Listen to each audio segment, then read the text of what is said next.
বুখারী শরীফের 5467 নম্বর হাদিস।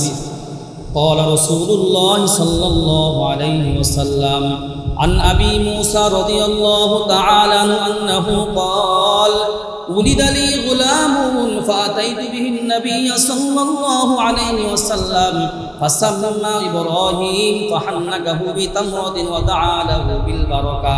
হযরতে আবু মুসা রাদিয়াল্লাহু তাআলা তিনি বলেন, আমার একটা পুত্র সন্তান জন্মগ্রহণ করলো। সন্তান জন্মগ্রহণ করবার পর এই সন্তানকে নিয়ে আমি আল্লাহর নবী সাল্লাল্লাহু আলাইহি ওয়াসাল্লামের কাছে যখন গেলাম, আল্লাহর নবী একটা খেজুরের কিছু অংশ চিবাইয়া তার মুখের মধ্যে তিনি দিয়ে দিলেন। ফাসাম্মা ইব্রাহিম, এবং তার নাম রাখলেন ইব্রাহিম করে। ফাহান্নাকাহু বিতামরাতিন ওয়া দাআ লাহু বিল বারাকা। আল্লাহর নবী সাল্লাল্লাহু আলাইহি ওয়াসাল্লাম তার জন্য বরকতের দোয়া করে দিলেন। আল্লাহ নবীর একটা অভ্যাস ছিল, তিনি যখন কোনো নতুন সন্তানদেরকে দেখতেন, যখন তিনি কোনো নবজাতক সন্তানদেরকে দেখতেন, তিনি সব সময় তাদের জন্য বরকতের দোয়া করে দিতেন।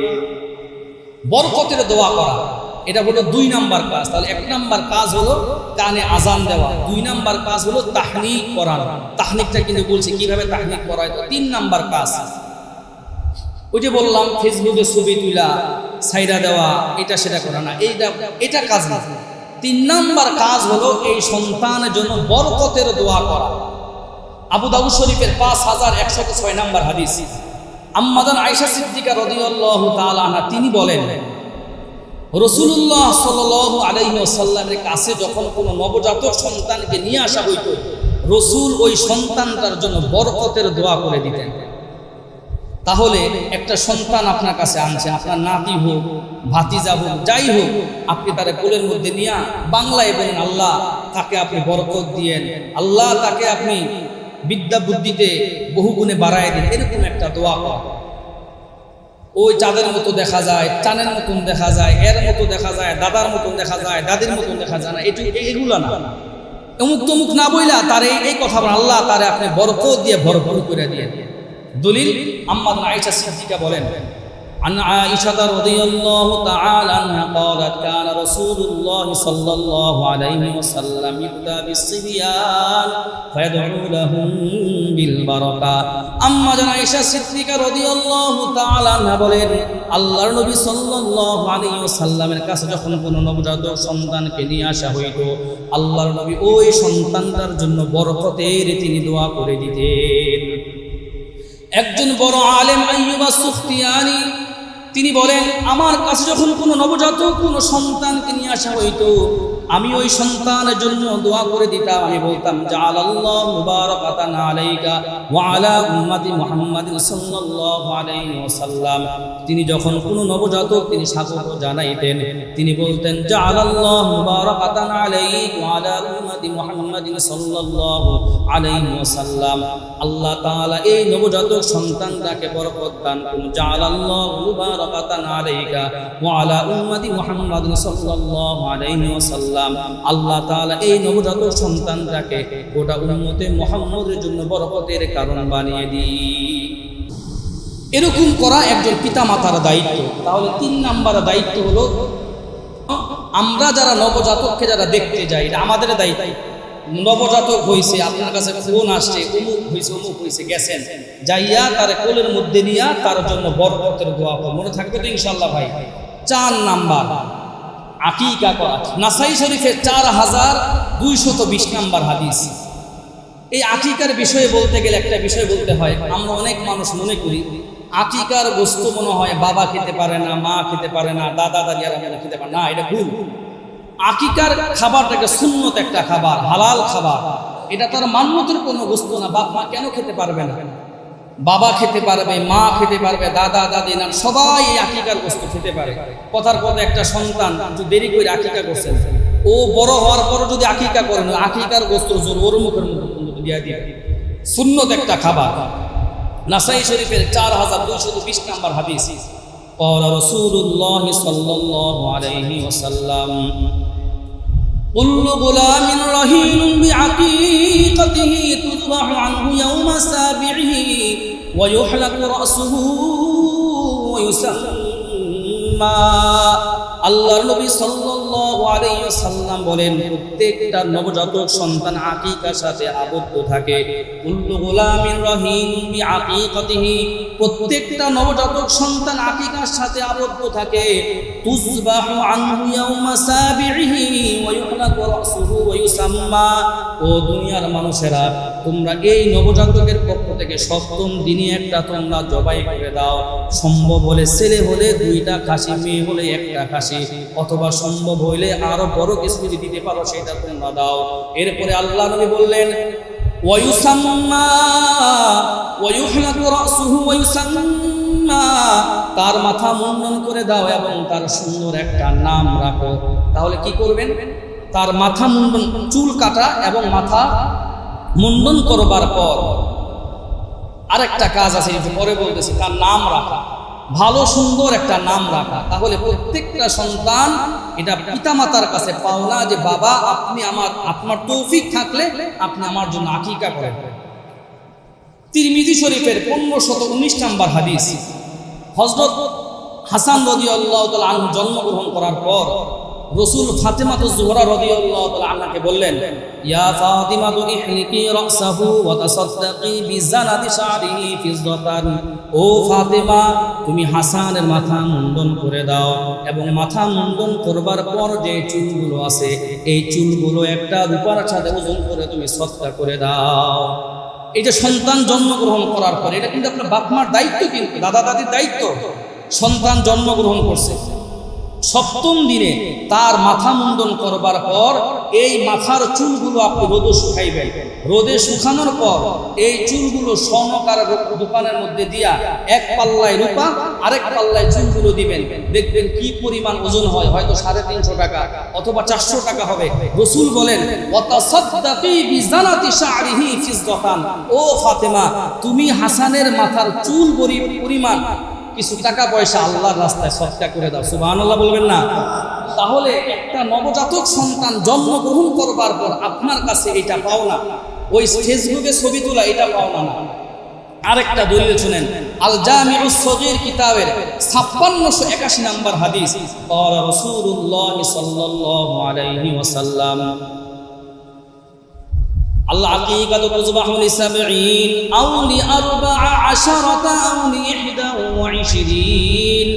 আল জামিউস সগীর কিতাবের মধ্যে আসছে, আল্লাহর নবী বলেন, ও দুনিয়ার মানুষেরা, একটা নবজাতক সন্তান জন্মগ্রহণ করবার পর তোমরা সপ্তম দিনে তার জন্য আকিকা করো। সপ্তম দিনে যদি আকিকা করতে না পারো, আও লি14, তাহলে 14তম দিনে তোমরা আকিকা করো। 14তম দিনে যদি আকিকা করতে না পারো, আও লি21, তাহলে 21তম দিনে তোমরা তার জন্য আকিকা করে দাও। কোন বাবার পক্ষে যদি সন্তানের জন্য আকিকা করা সম্ভব না হয়, তাহলে তিরমিজি শরীফের 1515 নম্বর হাদিসের মধ্যে আল্লাহর নবী সাল্লাল্লাহু আলাইহি ওয়াসাল্লাম বলেন, আকিকা করা এটা হলো একটা ভালো জিনিস। তাহলে আপনি সপ্তম দিনে আকিকা করতে পারেন নাই, তাহলে কোন দিনে করবেন? 14তম দিন অথবা 21তম দিনে আকিকা করা। রাসূল বলেন, এই আমলগুলোকে করতে পারে নাই, তার জন্য কি কাজ? তিরমিজি শরীফের 1515 নম্বর হাদিসে রাসূল বলেন, মাল গুলামি আকিকাতুন ফাআহরিকু আনহু দামা ওয়া আমিতু আনহুল আযা। ও দুনিয়ার মানুষেরা, প্রত্যেকটা বাচ্চার সাথে আকিকা থাকে, তোমরা তার পক্ষ থেকে রক্ত প্রবাহিত করো। ওয়া আমিতু আনহুল আযা, এবং তোমরা আকিকা করার মাধ্যমে তার থেকে কষ্টগুলো তোমরা দূর করে দাও। এই যে সন্তান অনেক সময় রোগ হয়ে যায় শুরু অবস্থায়, রাসূল বলেন, ওয়া আমিতু আনহুল আযা, তোমরা তার থেকে কষ্টগুলো দূর করে দাও। তাহলে বোঝা যায় আকিকা করার দ্বারা সন্তানের অনেক উপকার আছে না নাই? জোরে বলেন, আছে। আরেকটা দলিল শুনেন, তিরমিজি শরীফের 1513 নম্বর হাদিস, ক্বালা রাসূলুল্লাহ সাল্লাল্লাহু আলাইহি ওয়াসাল্লাম, নবী করিম সাল্লাল্লাহু আলাইহি ওয়াসাল্লামের একজন মহিলা সাহাবিয়া, তার নাম হলো হযরত উম্মে সালামা রাদিয়াল্লাহু তাআলা আনহা। তার কাছে অনেক মহিলারা যে জিজ্ঞেস করতেছে, ও উম্মে সালামা, আমাদের সন্তান যদি হয় তাহলে ছেলের জন্য কয়টা আকিকা দিব, মেয়ের জন্য কয়টা আকিকা দিব? তিনি বলেন, আনিল গুলামি শাতান মুকাফিয়াতান ওয়া আনিল জারিয়াতি শাতুন, কোনো একটা বাড়ির মধ্যে যদি একটা পুত্র সন্তান জন্মগ্রহণ করে তাহলে তার জন্য 2টা ছাগল জবাই করা লাগে। আনিল গোলামি শাতানি মুকাফিআতান ওয়া আনিল জারিয়াতি শাতুন, মেয়ের পক্ষ থেকে একটা ছাগল তোমরা জবাই করে দাও। এবার তিনি বলেন কোনো মানুষের জন্য যদি ছেলের জন্য 2টা ছাগল যদি জবাই করা সম্ভব না হয় তাহলে একটা দিয়ে জবাই করলেও তার আকিকাটা পূর্ণ হয়ে যাবে। এই যে একটা ছাগল দিয়ে আকিকা করলে পূর্ণ হবে, দলিল রাসূলুল্লাহ সাল্লাল্লাহু আলাইহি ওয়াসাল্লাম উম্মে তিরমিজি শরীফের হাদিসের মধ্যে আসছে, আব্বা রাসূলুল্লাহ সাল্লাল্লাহু আলাইহি ওয়াসাল্লাম আনিল হাসানি বিশাত, নবী করিম সাল্লাল্লাহু আলাইহি ওয়াসাল্লাম হযরত হাসান রাদিয়াল্লাহু তাআলা আনহু যখন জন্মগ্রহণ করছে তার 7ম দিনে আল্লাহর নবী নিজে একটা ছাগল দিয়ে তার আকিকা করেছে। সুবহানাল্লাহ বলেন না? তাহলে আব্বা রাসূলুল্লাহ সাল্লাল্লাহু আলাইহি ওয়াসাল্লাম আনিল হাসানি বিশাত, আল্লাহর নবী সাল্লাল্লাহু আলাইহি ওয়াসাল্লাম হাসানের জন্য একটা ছাগল দিয়ে তিনি আকিকা করেছেন। তাহলে এই আকিকা করা আমাদের সকলের জন্য একটা দামি একটা সুন্নত। এই সুন্নত আমরা পালন করার চেষ্টা করব।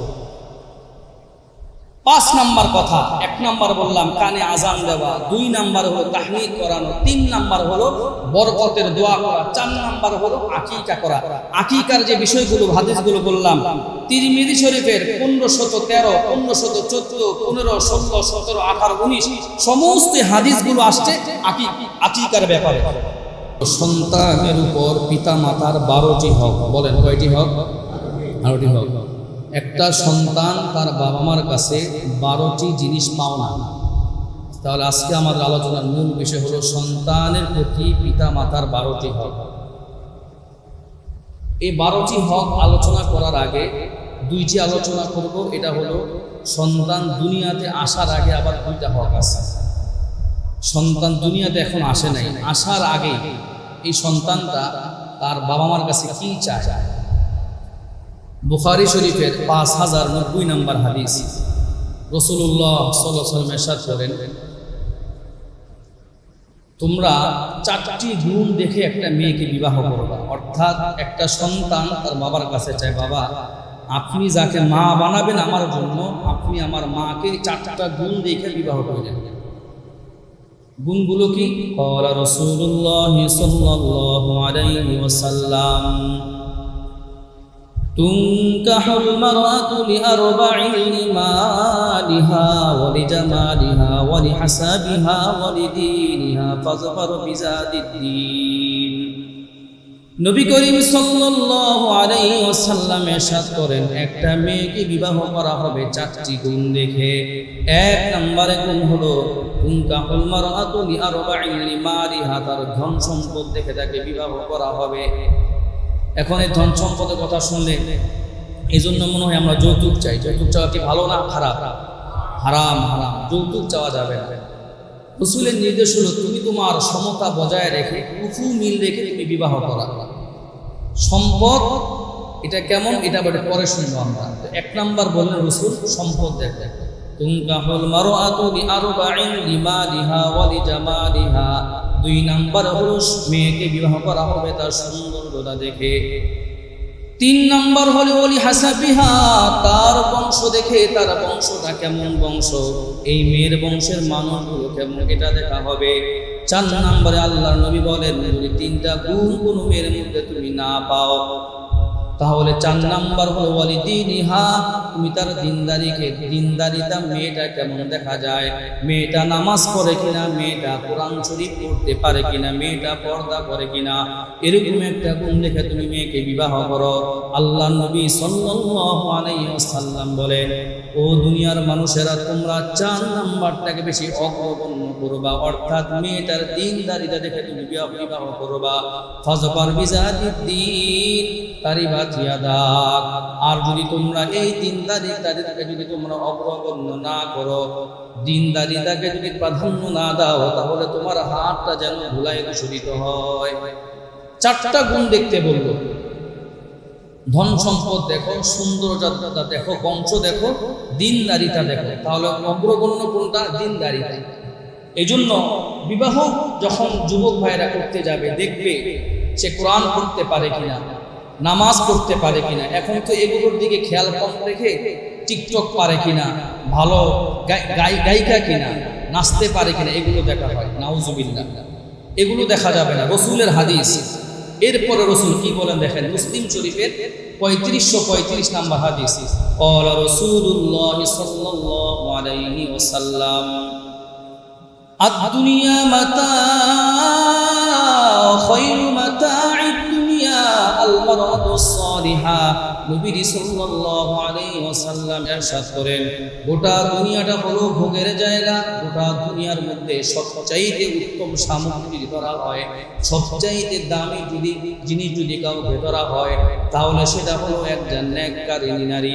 আদ-দুনিয়া মাতাউ খায়রু মাতা'id দুনিয়া, এবং দুনিয়ার মধ্যে সবচাইতে শ্রেষ্ঠ জিনিস যেটা হলো আল-মারআতুস সালিহা, একজন নেককার স্ত্রী। আল্লাহ তাআলা প্রত্যেকটা যুবককে এরকম একজন নেককার স্ত্রী বিবাহ করার তৌফিক দিয়া দিন। জোরে জোরে বলি সকলে মিলে আমিন। তাহলে একটা নেককার স্ত্রী প্রত্যেকটা মানুষের জন্য দরকার। আদ-দুনিয়া মাতাউ ওয়া খায়রু মাতা'id দুনিয়া আল-মারআতুস সালিহা। আল্লাহ পাক রব্বুল আলামিনের নবী আরো বলেন, ও দুনিয়ার মানুষেরা, কোন একজন মানুষ যদি একজন নেককার স্ত্রী পেয়ে যায়, মনে করবা এই লোকটা অনেক বড় একজন সৌভাগ্যবান মানুষ। এই যে অনেক সময় মানুষ পেরেশানিতে আত্মহত্যা করে, অত্যাচার করে, নিপীড়ন করে। বউ যদি খারাপ হয় তাহলে দেখা যায় একজন পুরুষের জীবনটা অসহনীয় যন্ত্রণায় কাটতে থাকে। এই জন্য আল্লাহর কাছে বিবাহ করার আগে জিনিসটা বেশি বেশি করে দোয়া করতে হয়, আল্লাহ আপনি আমার জন্য একটা ভালো দিনদার একটা মেয়ের ব্যবস্থা করে দিয়েন, যাকে নিয়ে আমার জীবনটা শান্তিময় হতে পারে। আল্লাহ এই তৌফিক আমাদের সকলকে দান করুন। এক নাম্বার বললাম। 2 নাম্বার, সন্তান আপনার কাছে কি চায় দেখেন। বুখারী শরীফের 3271 নাম্বার হাদিস, রসুল বলেন, ক্বালা রাসূলুল্লাহ সাল্লাল্লাহু আলাইহি ওয়াসাল্লাম বিসমিল্লাহি আল্লাহুম্মা জান্নিবিনাশ শাইতান ওয়া জান্নিবিশ শাইতানা মা রাযাকতানা ফাকুযিয়া বাইনাহুমা ওয়ালাদ। আল্লাহ নবী বলেন, ও দুনিয়ার মানুষেরা, তোমরা যখন সন্তান কামনা করো, অর্থাৎ একজন নারী একজন পুরুষ যখন একটা সন্তান চাবে, সন্তান কামনা করে, আল্লাহর নবী বলেন তখন তোমরা এই দোয়াটা তোমরা পড়ে নাও। বিসমিল্লাহ বলা অর্থাৎ আল্লাহর নামে শুরু করেছি, বিসমিল্লাহি আল্লাহুম্মা জান্নিবিনাশ শাইতান। ওগো আল্লাহ, আপনি আমাদের থেকে শয়তানকে দূরে রাখুন, শুধুমাত্র আমাদের থেকে শয়তানকে দূরে রাখুন। এই কথাটা বলে না বান্দা। বান্দা আরো বলে, বিসমিল্লাহি আল্লাহুম্মা জান্নিবিনাশ শাইতান ওয়া জান্নিবিশ শাইতানা মা রাযাকতানা। হায় আল্লাহ, আপনি আমাদের থেকে যে সন্তানটা দিবেন, আল্লাহ এই সন্তান থেকেও শয়তানকে আল্লাহ আপনি দূরে রাখুন। নবী বলেন, এই দোয়ার মাধ্যমে যদি কোনো সন্তান কামনা করা হয়, এরপরে যদি কোনো সন্তান জন্মগ্রহণ করে, ফাকুযিয়া বাইনাহুমা ওয়ালাদ, এরপরে যদি কোনো সন্তান জন্মগ্রহণ করে, লাম ইয়াজুরহুশ শাইতান, এই সন্তানকে কখনো শয়তান স্পর্শ করতে পারে না। চিৎকার দিয়ে বলেন না সবাই সুবহানাল্লাহ। তাহলে এই দোয়াটা বড় অত্যন্ত গুরুত্বপূর্ণ। আমরা এই বিষয়গুলো খেয়াল করি না। সন্তান অন্ধ হয়, বোবা হয়, বিকলাঙ্গ হয় আমাদের বাবা মার ভুলের কারণে। বাবা মার ভুলের কারণে সন্তান অনেক সময় অসৎ পথে চলে যায়। এজন্য সন্তান খারাপ হলে শুধুমাত্র সন্তানের দোষ দিলে চলবে না, দেখতে হবে ক্ষতি এদের মধ্যে পিতা মাতার কোনো ভুল আছে কিনা। সন্তান যদি ভালো হয়, নেক হয়, তাহলে মনে রাখবেন আপনার মৃত্যুর পরে আপনার জন্য সন্তান এমন কিছু নেকের কাজ করবে যে আপনার কবরের মধ্যে অটোমেটিক এই নেকি আর সওয়াবগুলো পৌঁছতে থাকবে ইনশাআল্লাহ।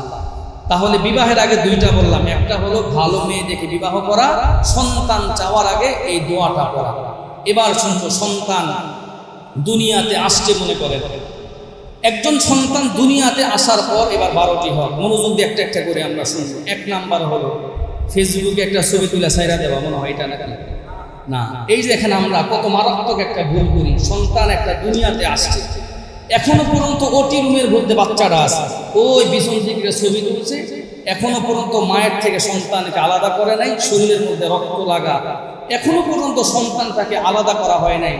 নাভি কাটা হয় নাই, এমন অবস্থায় দেখা যায় আবেগ দেখা যায় ছবি তুলা ফেসবুকে সাইডা দেয়, আমার ভাগিনা হয়েছে, আমার ভাতিজা হয়েছে, আফসোস আফসোস। এই নবজাতক সন্তানটার জীবনটা আমি মামা হইয়া, চাচা হইয়া, বাবা হইয়া ধ্বংস করে দিলাম। এই সন্তান এটা চায় না যে আমার ছবি তুলা ফেসবুকে সাইডা তোমরা পোস্ট করে দাও, সন্তান এটা চায় না। তাহলে সন্তান কি চায়? এক নাম্বার, সন্তানের কানে আজান দেওয়া। সন্তান জন্মগ্রহণ করার পর সন্তানের কানে আজান দেওয়া, সূরাতুন নাহলের 8 নম্বর আয়াত। এখন কথা হইল সন্তান হলে কানে আজান দেওয়া। আমরা তো ছেলে হইলে খুব আদর যত্ন করি, মেয়ে হইলে মনে হয় আজান নাই নাকি? ছেলে হলেও ডান কানে আজান, বাম কানে একামত, মেয়ে হলেও ডান কানে আজান, বাম কানে একামত। মনে থাকবে তো ইনশাআল্লাহ? তাহলে সন্তান জন্মগ্রহণ করার পর 1 নাম্বার কাজ হলো ফেসবুকে ছবি তুলে ছেড়ে দেওয়া নয়, 1 নাম্বার কাজ হলো তার কানের মধ্যে আজান দেওয়া। وَإِذَا بُشِّرَ أَحَدُهُم بِالْأُنثَىٰ ظَلَّ وَجْهُهُ مُسْوَدًّا وَهُوَ كَظِيمٌ। আল্লাহ পাক রব্বুল আলামিন বলেন, তোমাদের কারো কাছে যদি মেয়ে কন্যা সন্তানের জন্মে সুসংবাদ দেয়া হইতো, পূর্বের জমানার মধ্যে এমন একটা অবস্থা ছিল বাবাদের মুখগুলো কালো হয়ে যাইত, অর্থাৎ মেয়ের কথা শুনলে বাবাদের মুখ কালো হয়ে যাইত। আল্লাহ বলেন না না, মেয়ে দেওয়ার মালিক আমি আল্লাহ এবং ছেলে দেওয়ার মালিক হলাম আমি আল্লাহ। চিৎকার দিয়ে বলেন কথা ঠিক কি ঠিক না?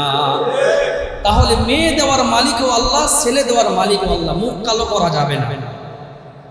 যেটা বলছিলাম যে আমলটা কি করবো, কানে আজান দেওয়া। আবু দাউদ শরীফের 5105 নম্বর হাদিস, قال رسول الله صلى الله عليه وسلم عن عبيد الله بن أبي رافع رضي الله تعالى عنه أنه قال رأيت رسول الله صلى الله عليه وسلم أذن في أذن الحسن بن علي حين ولدت فاطمة بالصلاة। عبيد الله بن أبي رافع رضي الله تعالى عنه তিনি বলেন, রাসূলুল্লাহ সাল্লাল্লাহু আলাইহি ওয়াসাল্লামের কন্যা আলী রাদিয়াল্লাহু তাআলা স্ত্রী ফাতেমা রাদিয়াল্লাহু তাআলা আনহা যখন তার পুত্র হাসান রাদিয়াল্লাহু তাআলা আনহুকে যখন তিনি প্রসব করলেন, আমি দেখলাম আল্লাহর নবী সাল্লাল্লাহু আলাইহি ওয়াসাল্লাম হাসানের ডান কানের মধ্যে আযান দিয়েছেন এবং বাম কানের মধ্যে ইকামত দিয়েছেন। তাহলে রাসূল নাতি হওয়ার পর আগে মানুষকে জানার আগে কোলের মধ্যে নিছে আযানা ফি উযুনিল হাসান ইবনে আলী হিনা ওয়ালাদাতু ফাতিমাতু বিসসালাহ। নামাজের আযানের ন্যায় তিনি এরকম করে ডান কানে আযান, বাম কানে ইকামত দিয়েছেন। তাহলে 1 নাম্বার কাজ হলো সন্তান দুনিয়াতে আসার পর কানে আযান দেওয়া। নাম্বার 2, তাহনিক করানো। তাহনিক কি এটা একটু বুঝি। তাহনিক হলো কোনো একটা বাচ্চা দুনিয়াতে আসবার পর কোনো একজন আল্লাহওয়ালার কাছে সম্ভব হইলে বাচ্চাকে নিয়ে যাওয়া, অথবা কোনো একজন আল্লাহওয়ালাকে আপনার বাড়িতে নিয়ে আসলেন, নিয়ে আসার পর এই আল্লাহওয়ালা কোনো আলেম অথবা কোনো বুজুর্গ মানুষ তার মুখের থুতু মোবারক অথবা একটা খেজুরের কিছু অংশ উনি একটু চিবিয়ে দিবেন। এই চিবানো খেজুরের কিছু অংশ এই ছোট্ট বাচ্চাটার এই জিহ্বার তালুর মধ্যে টাচ করে দিবেন, লাগাইয়া দিবেন। অর্থাৎ একজন আলেমের, একজন হাফেজের, একজন মুফতি মুহাদ্দিস অথবা বাড়ির মধ্যে যে লোকটা সবচাইতে ভালো, মিথ্যা কথা বলে না, গুনাহ করে না, 5 ওয়াক্ত নামাজ পড়ে, এরকম একজন ভালো মানুষের মুখের থুতু অথবা লালা এই নবজাতক সন্তানের জিহ্বার মধ্যে লাগায় দেওয়া, খেজুরের কিছু অংশ তার তালুর মধ্যে লাগায় দেওয়া, এটাকে বলা হয় তাহনিক করানো। বুখারী শরীফের 3909 নম্বর হাদিস, রাসূলুল্লাহ সাল্লাল্লাহু আলাইহি ওয়াসাল্লাম ইরশাদ করেন, হযরত আবু বকর সিদ্দিক রাদিয়াল্লাহু তাআলা আনহু কন্যা আসমা রাদিয়াল্লাহু তাআলা আনহা, উনি যখন আব্দুল্লাহ ইবনে জুবায়েরকে তিনি প্রসব করলেন, আব্দুল্লাহ ইবনে জুবায়ের একজন প্রসিদ্ধ ব্যক্তি, উনি বলেন আমার সন্তানকে আমি রাসূলুল্লাহ সাল্লাল্লাহু আলাইহি ওয়াসাল্লামের কাছে নিয়ে গেলাম, নিয়ে যাওয়ার পর তাকে আমি রসুলের হাতের মধ্যে দিছি, রসুলের কোলের মধ্যে বসাই দিয়েছি। সুবহানাল্লাহ বলেন না?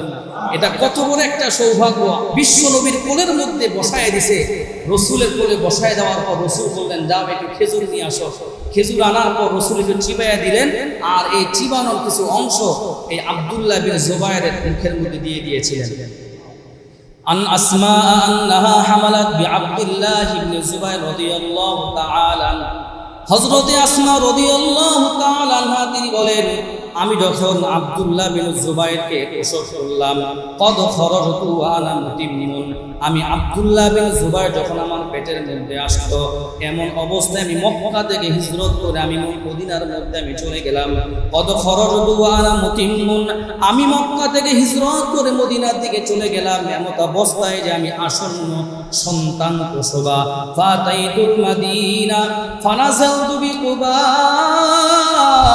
হযরতে আসমা রাদিয়াল্লাহু তাআলা আনহা বলেন, আমি আমার এই সন্তানকে নিয়ে মদিনার একটা জায়গা আছে কুবা এলাকা, যারা হাজী সাহেব যারা তারা জানেন মসজিদ একটা কুবা নামক একটা জায়গা আছে, সেই জায়গার মধ্যে একটা মসজিদ আছে মসজিদে কুবা। সেই কুবা নামক এলাকায় যাওয়ার পর, সেই জায়গার মধ্যে যাওয়ার পর আমার সন্তান আব্দুল্লাহ বিন জুবাইর যখন জন্মগ্রহণ করলো, ফাতাইতুল মাদিনা, আব্দুল্লাহ বিন জুবাইরকে আমি কোলের মধ্যে নিয়ে মদিনার মধ্যে গেলাম। ফাওয়াযাতুহু ফি হাজরিহি, আমি আব্দুল্লাহ বিন জুবাইরকে রাসূলের কোলের মধ্যে বসায় দিলাম। ফাওয়াযাতুহু ফি হাজরিহি সুম্মা দাআ বিতামরাতিন, আল্লাহর নবী একটা খেজুর আনার জন্য বলেন। সুম্মা দাআ বিতামরাতিন ফামাযাগাহা সুম্মা তাফালা ফি ফিহি ফাকানা আউওয়ালা শাইইন দাখালা জাওফাহু রাসূলিল্লাহ সাল্লাল্লাহু আলাইহি ওয়াসাল্লাম।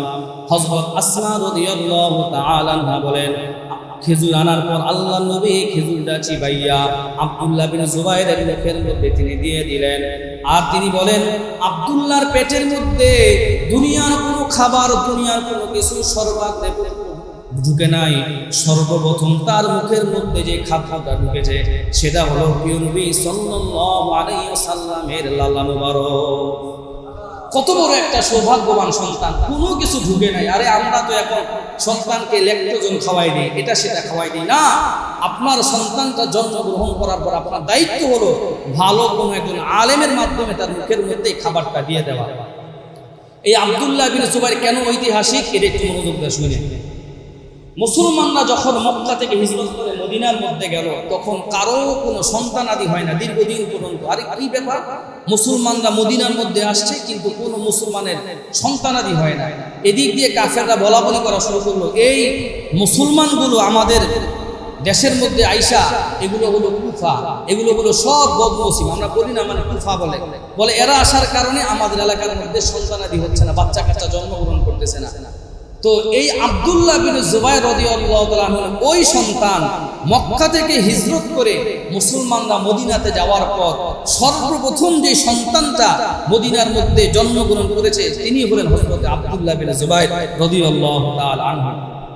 বুখারীর অন্য রিওয়ায়াতের মধ্যে আসছে, ফাকান আউওয়ালা মাউলুদিন উলিদা ফিল ইসলাম, আব্দুল্লাহ বিন জুবাইর হলো মুসলমানদের সর্বপ্রথম ওই সন্তান যেই সন্তান মদিনার মধ্যে সে জন্মগ্রহণ করেছে। আরেকটা দলিল শুনি, বুখারী শরীফের 5467 নম্বর হাদিস। قال رسول الله صلى الله عليه وسلم عن أبي موسى رضي الله تعالى عنه أنه قال ولد لي غلام فأتيت به النبي صلى الله عليه وسلم فسمى إبراهيم فحنكه بتمرة ودعا له بالبركة। হযরত আবু মুসা রাদিয়াল্লাহু তাআলা তিনি বলেন, আমার একটা পুত্র সন্তান জন্মগ্রহণ করলো। সন্তান জন্মগ্রহণ করবার পর এই সন্তানকে নিয়ে আমি আল্লাহর নবী সাল্লাল্লাহু আলাইহি ওয়াসাল্লামের কাছে যখন গেলাম, আল্লাহর নবী একটা খেজুরের কিছু অংশ চিবাইয়া তার মুখের মধ্যে তিনি দিয়ে দিলেন। ফাসাম্মা ইব্রাহিম, এবং তার নাম রাখলেন ইব্রাহিম করে। ফাহান্নাকাহু বিতামরাতিন ওয়া দাআ লাহু বিল বারাকা, আল্লাহর নবী সাল্লাল্লাহু আলাইহি ওয়াসাল্লাম তার জন্য বরকতের দোয়া করে দিলেন। আল্লাহ নবীর একটা অভ্যাস ছিল, তিনি যখন কোনো নতুন সন্তানদেরকে দেখতেন, যখন তিনি কোনো নবজাতক সন্তানদেরকে দেখতেন, তিনি সব সময় তাদের জন্য বরকতের দোয়া করে দিতেন। বরকতের দোয়া করা এটা হলো 2 নাম্বার কাজ। তাহলে 1 নাম্বার কাজ হলো কানে আজান দেওয়া, 2 নাম্বার কাজ হলো তাহনিক করানো। তাহনিকটা কিন্তু বলছি কিভাবে তাহনিক করা হয়। 3 নাম্বার কাজ, ওই যে বললাম ফেসবুকে ছবি তুলা সাইরা দেওয়া, এটা সেটা করা না, এটা কাজ না। 3 নাম্বার কাজ হলো এই সন্তানের জন্য বরকতের দোয়া করা। আবু দাউদ শরীফের 5106 নাম্বার হাদিস, আম্মা জান আয়েশা সিদ্দিকা রাদিয়াল্লাহু তাআলা আনহা তিনি বলেন, রাসূলুল্লাহ সাল্লাল্লাহু আলাইহি ওয়াসাল্লামের কাছে যখন কোনো নবজাতক সন্তানকে নিয়ে আসা হইতো, রসুল ওই সন্তানটার জন্য বরকতের দোয়া করে দিতেন। তাহলে একটা সন্তান আপনার কাছে আনছে, আপনার নাতি হোক, ভাতিজা হোক, যাই হোক, আপনি তার কোলের মধ্যে নিয়ে বাংলায় বলেন, আল্লাহ তাকে আপনি বরকত দিয়েন, আল্লাহ তাকে আপনি বিদ্যা বুদ্ধিতে বহুগুণে বাড়ায় দিন, এরকম একটা দোয়া করা। ওই চাঁদের মতো দেখা যায়, চানের মতন দেখা যায়, এর মতো দেখা যায়, দাদার মতন দেখা যায়, দাদির মতন দেখা যায় না, এগুলো না। অমুক তমুক না বইলা তারে এই কথা বলেন, আল্লাহ তারে আপনি বরকত দিয়ে ভরপুর করে দিয়ে।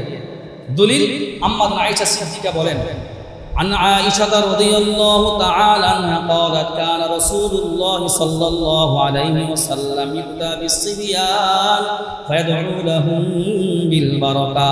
আম্মা আয়েশা সিদ্দিকা রাদিয়াল্লাহু তাআলা আনহা বলেন, আল্লাহর নবী সাল্লাল্লাহু আলাইহি ওয়াসাল্লামের কাছে যখন কোনো নবজাতক সন্তানকে নিয়ে আসা হইতো, আল্লাহর নবী ওই সন্তানটার জন্য বরকতের তিনি দোয়া করে দিতেন। একজন বড় আলেম আইয়ুব আস-সুখতিয়ানি তিনি বলেন, আমার কাছে যখন কোনো নবজাতক কোনো সন্তানকে নিয়ে আসা হইতো, আমি ওই সন্তানের জন্য দোয়া করে দিতাম। আমি বলতাম, জাআলাল্লাহু মুবারাকাতান আলাইকা ওয়া আলা উম্মতি মুহাম্মাদিন সাল্লাল্লাহু আলাইহি ওয়াসাল্লাম। তিনি যখন কোনো নবজাতক তিনি স্বাগত জানাইতেন, তিনি বলতেন, জাআলাল্লাহু মুবারাকাতান আলাইকা ওয়া আলা উম্মতি মুহাম্মাদিন সাল্লাল্লাহু আলাইহি ওয়াসাল্লাম। আল্লাহ তাআলা এই নবজাতক সন্তানটাকে বরকত দান করুন, জাআলাল্লাহু মুবারাকাতান আলাইকা ওয়া আলা উম্মতি মুহাম্মাদিন সাল্লাল্লাহু আলাইহি ওয়াসাল্লাম। আল্লাহ তাআলা এই নবজাতক সন্তানটাকে গোটা উম্মতে মুহাম্মদের জন্য বরকতের কারণ বানিয়ে দিন। এরকম করা একজন পিতামাতার দায়িত্ব। তাহলে 3 নাম্বার দায়িত্ব হলো, আমরা যারা নবজাতককে যারা দেখতে যাই, এটা আমাদের দায়িত্ব। নবজাতক হয়েছে, আপনার কাছে ফোন আসছে, অমুক হয়েছে, অমুক হয়েছে, গেছেন, যাইয়া তার কোলের মধ্যে নিয়ে তার জন্য বরকতের দোয়া করো। মনে থাকবে তো ইনশাআল্লাহ ভাই। 4 নাম্বার আকিকা করা। নাসাই শরীফে 4220 নাম্বার হাদিস। এই আকিকার বিষয়ে বলতে গেলে একটা বিষয় বলতে হয়। আমরা অনেক মানুষ মনে করি আকিকার বস্তু মনে হয় বাবা খেতে পারে না, মা খেতে পারে না, দাদা দাদিয়ারা খেতে পারে না। এটা ভুল। আকিকার খাবারটাকে সুন্নত একটা খাবার, হালাল খাবার। এটা তার মান্যতের কোনো বস্তু না। বাপ মা কেন খেতে পারবে না? বাবা খেতে পারবে, মা খেতে পারবে, দাদা দাদি না, সবাই এই আকিকার বস্তু খেতে পারে। কথার কথা একটা সন্তান যদি দেরি করে আকিকা করছেন, ও বড় হওয়ার পরও যদি আকিকা করেন, আকিকার বস্তুর জোর ওর মুখের মধ্যে দিয়ে দিয়ে। সুন্নত একটা খাবার। নাসাই শরীফের 4220 নাম্বার হাদিস। قال رسول الله صلى الله عليه وسلم كل غلام رهين بعقيقته تذبح عنه يوم سابعه ويحلق رأسه ويسمى। আল্লাহর নবী সাল্লাল্লাহু আলাইহি ওয়াসাল্লাম বলেন, প্রত্যেকটা নবজাতক সন্তান আকিকার সাথে আবদ্ধ থাকে। কুল্লু গুলামিন রাহিন বিআকিকাতিহি, প্রত্যেকটা নবজাতক সন্তান আকিকার সাথে আবদ্ধ থাকে। তুযবাহু আনহু ইয়াওমা সাবিহি ওয়া ইউহলাকু রাসুহু ওয়া ইউসাম্মা। ও দুনিয়ার মানুষেরা, তোমরা এই নবজাতকের পক্ষ থেকে 7ম দিনে একটা তোমরা জবাই করে দাও। সম্ভব হলে ছেলে হলে 2টা খাসি, মেয়ে হলে 1টা খাসি, অথবা সম্ভব হইলে আরো বড় কিছু যদি দিতে পারো সেটা তোমরা দাও। এরপরে আল্লাহ নবী বললেন, ওয়া ইউসাম্মা ওয়া ইউহলাকু রাসুহু ওয়া ইউসাম্মা, তার মাথা মুন্ডন করে দাও এবং তার সুন্দর একটা নাম রাখো। তাহলে কি করবেন? তার মাথা মুন্ডন, চুল কাটা এবং মাথা মুন্ডন করবার পর আরেকটা কাজ আছে, পরে বলতেছি, তার নাম রাখা, ভালো সুন্দর একটা নাম রাখা। তাহলে প্রত্যেকটা সন্তান এটা পিতামাতার কাছে পাওনা যে বাবা আপনি আপনার তৌফিক থাকলে আপনি আমার জন্য আকিকা করেন। তিরমিজি শরীফের 1519 নাম্বার হাদিস। হযরত হাসান রাদিয়াল্লাহু তাআলা আনহু জন্মগ্রহণ করার পর রাসূল ফাতেমাতুজ জোহরা রাদিয়াল্লাহু তাআলা আনহাকে বললেন, ইয়া ফাতিমাতু ইহলিকি রাসাহু ওয়া তাসাদ্দাকি বিজানাতি শারিহি ফিযদাতান। ও ফাতেমা, তুমি হাসানের মাথা মুন্ডন করে দাও এবং মাথা মুন্ডন করবার পর যে চুলগুলো আছে এই চুলগুলো একটা রূপার সাথে ওজন করে তুমি সদকা করে দাও।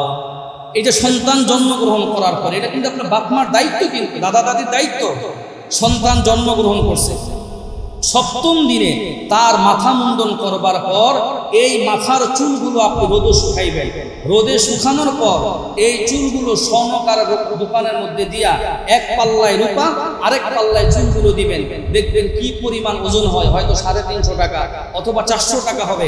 রাসূল বলেন ওয়াতাসাদ্দাকি বিজানাতি শা'রিহি ফিজদাতান, ও ফাতেমা তুমি হাসানের মাথার চুল পরিমাণ কিছু টাকা পয়সা আল্লাহর রাস্তায় সদকা করে দাও। সুবহানাল্লাহ বলবেন না? তাহলে একটা নবজাতক সন্তান জন্মগ্রহণ করবার পর আপনার কাছে এটা পাওনা, ওই ফেসবুকে ছবি তোলা এটা পাওনা না। আরেকটা দলিল শুনেন, আল জামিউস সগীর কিতাবের 5681 নম্বর হাদিস, ক্বালা রাসূলুল্লাহ সাল্লাল্লাহু আলাইহি ওয়াসাল্লাম আল্লাহ আকিকাতু তুযবাহু লি70 আও লি14 আও লি21। আল জামিউস সগীর কিতাবের মধ্যে আসছে আল্লাহর নবী বলেন, ও দুনিয়ার মানুষেরা, একটা নবজাতক সন্তান জন্মগ্রহণ করবার পর তোমরা সপ্তম দিনে তার জন্য আকিকা করো। সপ্তম দিনে যদি আকিকা করতে না পারো, আউলি আরো 14, তাহলে 14তম দিনে তোমরা আকিকা করো। 14তম দিনে যদি আকিকা করতে না পারো, আউলি 21, তাহলে 21তম দিনে তোমরা তার জন্য আকিকা করে দাও। কোন বাবার পক্ষে যদি সন্তানের জন্য আকিকা করা সম্ভব না হয়, তাহলে তিরমিজি শরীফের 1515 নম্বর হাদিসের মধ্যে আল্লাহর নবী সাল্লাল্লাহু আলাইহি ওয়াসাল্লাম বলেন, আকিকা করা এটা হলো একটা ভালো জিনিস। তাহলে আপনি সপ্তম দিনে আকিকা করতে পারেন নাই, তাহলে কোন কোন দিনে করবেন? 14তম দিন অথবা 21তম দিনে আকিকা করা। রাসূল বলেন এই আমলগুলোকে করতে পারে নাই, তার জন্য কি কাজ? তিরমিজি শরীফের 1515 নম্বর হাদিসে রাসূল বলেন, মাল গুলামি আকিকাতুন ফাআহরিকু আনহু দামা ওয়া আমিতু আনহু আযা। ও দুনিয়ার মানুষেরা, প্রত্যেকটা বাচ্চার সাথে আকিকা থাকে, তোমরা তার পক্ষ থেকে রক্ত প্রবাহিত করো। ওয়া আমিতু আনহুল আযা, এবং তোমরা আকিকা করার মাধ্যমে তার থেকে কষ্টগুলো তোমরা দূর করে দাও। এই যে সন্তান অনেক সময় রোগ হয়ে যায় শুরু অবস্থায়, রাসূল বলেন ওয়া আমিতু আনহুল আযা, তোমরা তার থেকে কষ্টগুলো দূর করে দাও। তাহলে বোঝা যায় আকিকা করার দ্বারা সন্তানের অনেক উপকার আছে না নাই? জোরে বলেন আছে।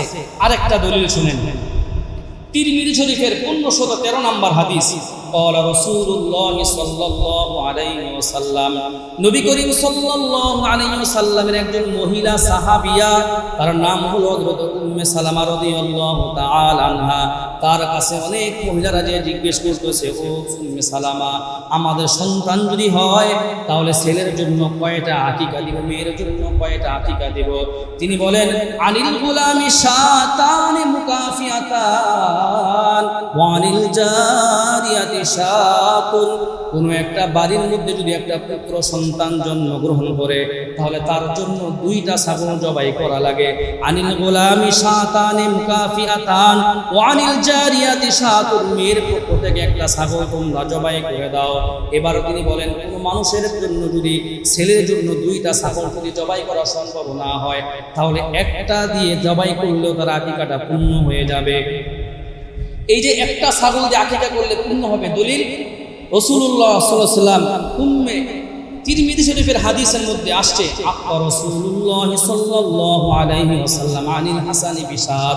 নবী করিম সাল্লাল্লাহু আলাইহি ওয়াসাল্লাম হযরত হাসান রাদিয়াল্লাহু তাআলা আনহু যখন জন্মগ্রহণ করছে, তার সপ্তম দিনে আল্লাহ নবী নিজে একটা ছাগল দিয়ে তার আকিকা করেছে। সুবহানাল্লাহ বলেন না?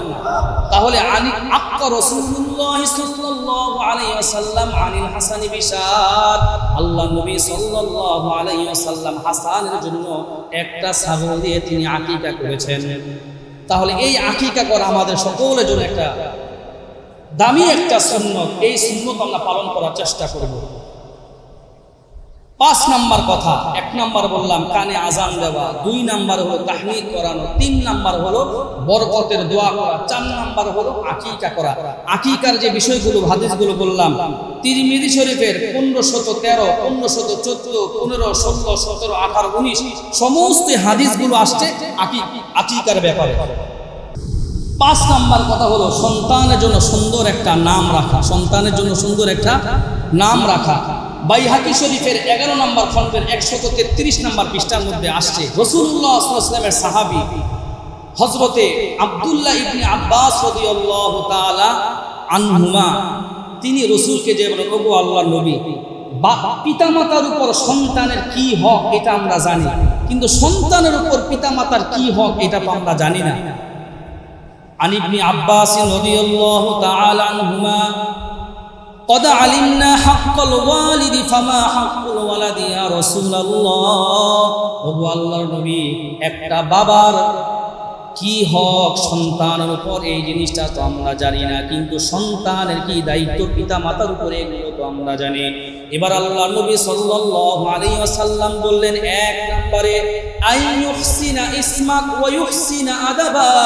আল্লাহ নবী বললেন, তোমাদের জন্য দায়িত্ব হলো একটা সন্তান জন্মগ্রহণ করবার পর বাবার জন্য দায়িত্ব হলো সন্তানের জন্য ভালো একটা নাম রাখা।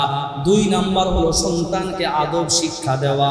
তাহলে 1 নাম্বার হলো সন্তানের জন্য ভালো একটা কি রাখা, নাম রাখা। আপনি সন্তানের জন্য নাট বল্টু ওই খেলোয়াড়ের নাম সাথে নাম মিলায় নাম রাখছেন না, ভাইটা কইরেন না। সন্তান আপনাকে আল্লাহর কাছে হাসরের ময়দানে দাঁড় করায় দিবে, হায় আল্লাহ আমার বাপ মা কেন খ্রিস্টানের সাথে নাম মিলায় নাম রাখছে, হায় আল্লাহ আমার মা কেন আমি মেয়েটার নাম খ্রিস্টানের সাথে মিলায়া রাখছে, এই নাম আল্লাহর কাছে পছন্দনীয় না। রসুল বলেছেন পিতামাতার দায়িত্ব হলো, বাইহাকি শরীফের 11 নম্বর খণ্ডের 133 নম্বর পৃষ্ঠার মধ্যে আসছে, রসুল বলেছেন আইয়ুহসিনা ইসমা, 1 নম্বর হলো তোমরা সন্তানের জন্য ভালো একটা নাম রাখবা, 2 নম্বর হলো সন্তানকে আদব এবং শিষ্টাচার শিক্ষা দিবা। তাহলে আপনারা যারা সন্তানের নাম রাখবেন, নাম কি ভালো নাম রাখবেন না খেলোয়াড়ের নাম রাখবেন? ভালো ভালো নাম রাখবেন। ওই যে মেসি রোনালদো না, কোনো খেলোয়াড়ের কোনো নাম হবে না, কোনো হিন্দু কোনো নাম হবে না। সুনীল রাখছে নাম, নারায়ণ রাখছে নাম, দীপনাথ রাখছে নাম, এগুলো সব হিন্দু মানা নাম। ও ভাই না, মুসলমানের নাম তো হবে আব্দুল্লাহ, মুসলমানের নাম তো হবে আব্দুর রহমান, মুসলমানের নাম তো হবে মোহাম্মদ, মুসলমানের নাম তো হবে ইব্রাহিম, আবু বকর, সিদ্দিক, এরকম করে সুন্দর সুন্দর নাম মুসলমান সন্তানের জন্য রাখা চাই। তাহলে 5 নাম্বার হলো সন্তানের জন্য ভালো একটা নাম রাখা। নাম্বার 6, সন্তানকে আদব শিক্ষা দেওয়া। 1 নাম্বার সবচেয়ে গুরুত্বপূর্ণ আদব হলো সন্তানকে নামাজ শিক্ষা দেওয়া। আবু দাউদ শরীফে 495 নম্বর হাদিস, ক্বালা রাসূলুল্লাহ সাল্লাল্লাহু আলাইহি ওয়াসাল্লাম মুরু আওলাদাকুম বিস-সালাহ ওয়া হুম আবনাউ 7 সিনিন ওয়াজরিবুহুম আলাইহা ওয়া হুম 10 সিনিন ওয়া ফাররিকু বাইনাকুম ফিল মাযাজি। রাসূলুল্লাহ সাল্লাল্লাহু আলাইহি ওয়াসাল্লাম বলেন, তোমরা তোমাদের সন্তানদেরকে নামাজের শিক্ষা দাও, সন্তানের বয়স যখন 7 বছর হয়ে যায়, ওয়াজরিবুহুম আলাইহা ওয়া হুম 10 সিনিন, এবং তোমরা তোমাদের সন্তানদেরকে 10 বছর বয়স যখন হয়ে যায়, সন্তান যদি নামাজ না পড়ে তখন এই সন্তানকে তোমরা একটু মারপিট করো, অর্থাৎ সন্তানকে থাপ্পড় দিয়ে হলো তোমরা মসজিদের মধ্যে পাঠায় দিবা। মাকে মেয়েকে তুমি একটা থাপ্পড় দিয়ে হলো তুমি মেয়েকে নামাজের জন্য তুমি আদেশ দিয়ে দিবা। আল্লাহর নবী সাল্লাল্লাহু আলাইহি ওয়াসাল্লাম বললেন, মুরু আওলাদাকুম বিস-সালাহ ওয়া হুম আবনাউ 7 সিনিন, সন্তানের বয়স যখন 7 বছর হয়ে যায় তখন সন্তানকে নামাজের শিক্ষা দিবা, এবং সন্তানের বয়স যখন 10 বছর হবে সন্তানকে আদব শিক্ষা দিবা। এবার আল্লাহ নবী বললেন, ওয়াফাররিকু বাইনাহুম ফিল মাযাজি, সন্তান যখন বড় হতে থাকে তখন তোমরা তাদের বিছানাগুলো তোমরা আলাদা করে দাও। সন্তানকে মায়ের সাথে আর ঘুমাইতে দিবা না, মেয়েকে আর বাবার সাথে তোমরা ঘুমাইতে দিবা না। ওয়াফাররিকু বাইনাহুম ফিল মাযাজি, অর্থাৎ সন্তান বড় হচ্ছে, বালেগ হয়ে গেছে, এখন আর সন্তান মার সাথে ঘুমানো যাবে না। মেয়ে 9 বছর বয়স হয়ে গেছে, 10 বছর হয়ে বয়স হয়েছে, এখন আর মেয়েকে বাবার সাথে ঘুমাইতে দেওয়া যাবেই না, নিষেধ। এক খাটে যদি ঘুমায়, মা মাঝখানে থাকবে, মেয়ে থাকবে একেবারে কর্নারে। দলিল দিচ্ছি আপনাদেরকে, আবু দাউদ শরীফের 4018 নম্বর হাদিস, নবী করিম সাল্লাল্লাহু আলাইহি ওয়াসাল্লাম বলেন, তোমাদের যখন সন্তানরা যখন বড় হইতে থাকে, এই সন্তানরা যখন আস্তে আস্তে বড় হইতে থাকে, সন্তানের জন্য দায়িত্ব কি? দায়িত্ব হলো একটা বালেগ ছেলে আরেকটা বালেগ ছেলের সতরের দিকে তাকাবে না, অর্থাৎ নাভি থেকে শুরু করে হাঁটুর নিচ পর্যন্ত একটা বালেগ ছেলে আরেকটা বালেগ ছেলের সতরের দিকে তাকাবে না, একটা বালেগা মেয়ে আরেকটা বালেগা মেয়ের দিকে তাকাবে না। ক্বালা রাসূলুল্লাহ সাল্লাল্লাহু আলাইহি ওয়াসাল্লাম লা ইয়ানজুরুর রাজুলু ইলা উরিয়াতির রাজুলি ওয়ালাল মারআতু ইলা উরিয়াতিল মারআতি ওয়ালা ইফদির রাজুলু ইলা রাজুলি ফি সাওবিন ওয়াহিদিন ওয়ালা তুফজিল মারআতু ইলাল মারআতি ফি সাওবিন ওয়াহিদিন। আল্লাহর নবী বলেন, কোন বালেগ ছেলে আরেক বালেগ ছেলের সতরের দিকে তাকাবে না, একজন বালেগা মেয়ে আরেকটা বালেগা মেয়ের সতরের দিকে তাকাবে না। এরপরে আল্লাহ নবী বলেন, ওয়ালা ইফদির রাজুলু ইলা রাজুলি ফি সাওবিন ওয়াহিদিন, কোন বালেগ ছেলে আরেক বালেগ ছেলের সাথে একই কাঁথার নিচে তারা ঘুমাবে না, একজন বালেগা মেয়ে আরেকটা বালেগা মেয়ের সাথে একই কাঁথার নিচে তারা ঘুমাবে না। আল্লাহ নবী বলেন, সন্তান যখন বড় হয়ে যায় তখন তুমি তোমার ছেলেকে এবং মেয়েকে আলাদা আলাদা বিছানার মধ্যে ঘুমের ব্যবস্থা করে দাও। ছেলের থেকে তুমি তোমার মেয়েকে আলাদা বিছানার মধ্যে ঘুমের ব্যবস্থা করে দাও। কি জন্য ব্যবস্থা করবেন দেখেন, রাসূল বলেন, তোমার এবিলিটি আছে, তৌফিক আছে, তাহলে এই মেয়ে যখন বড় হয়ে গেছে তার আলাদা রুমে ঘুমাইতে দাও। তবে বর্তমান সিচুয়েশনে দরজা খোলা রাখো, সারা যেন মোবাইল, ফেসবুক, মেসেঞ্জার, ইউটিউব না চালায়। কথা বলেন ঠিক কি ঠিক না? এতটুকু খেয়াল রাখতে হবে, বিপদগামী করা যাবে না। এই যে রাসূল বলল একই কাঁথার নিচে ঘুমাবে না, কারণ গুনাহ হওয়ার সম্ভাবনা থাকে। তো রাসূল বলছেন যখন বড় হয়ে গেছে, যদি একটা রুম থাকার ব্যবস্থা নাই, এবিলিটি কম, ভাড়া থাকে, তখন সে কি করবে? এই ছেলে এবং মায়ের মাঝখানে কোলবালিশ দিবে অথবা কম্বল দিবে। যদি মেয়ে ঘুমায়, মেয়েকে পাশে রাখবে, ছেলের মাঝখানে কম্বল দিবে, কাঁথা দিয়ে, এরপর একটা ব্যারিকেড সৃষ্টি করে তাদের মধ্যে আড়ালতা সৃষ্টি করে তাদেরকে ঘুমাইতে দিবে। আল্লাহ নবী বলেছেন, তোমরা এই কাজগুলো করবা, এরকম করলে তোমাদের সন্তান কোনোদিনও বিপদগামী হবে না, তোমাদের সন্তানরা মানুষের মতো মানুষ হবে। চিৎকার দিয়ে বলেন সুবহানাল্লাহ। তাহলে 6 নাম্বার যেটা বললাম, সন্তানকে আদব শিক্ষা দেওয়া। উত্তম আদব হলো নামাজ শিক্ষা দেওয়া।